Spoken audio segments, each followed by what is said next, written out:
ก็พอหน้าที่ที่มีภาระมากมายยังคิดและยังห่วงใยสุดอะไรย้ำอยู่ห่างไกลเมื่อคิดขึ้นมาโอ้น้ำตามันสร้างไหลลินขึ้นฮอดยามฝนตกลินเพิ่นอยากกินจะอยู่อย่างไร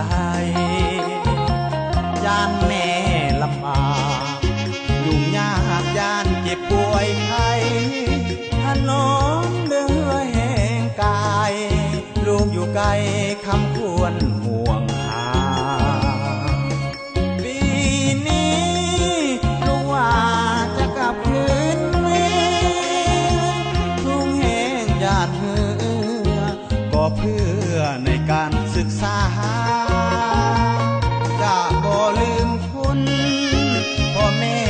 ที่เคยเลี้ยงมาให้ได้สมปรารถนาแล้วจะมาหาทุกคนคือทอดแทนนาบิดรมารดาเฮานี่ส่งแห่งใจไปสถานีบอกข่าวนี้ให้ทุกคนส่งกำลังใจไปให้ด้วยเหตุและผลบอกข่าวอย่าได้กังวลอีกบ่ดนจะหวนคืนบ้านเฮา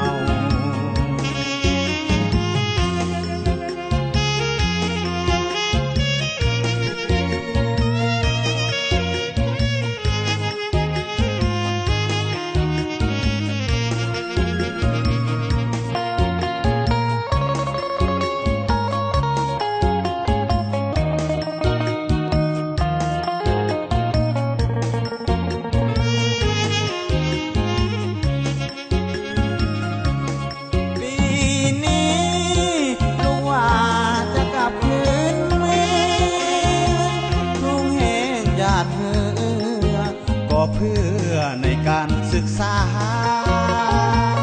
จะบ่ลืมคุณพ่อแม่ที่เคยเลี้ยงมาให้ได้สมปรารถนา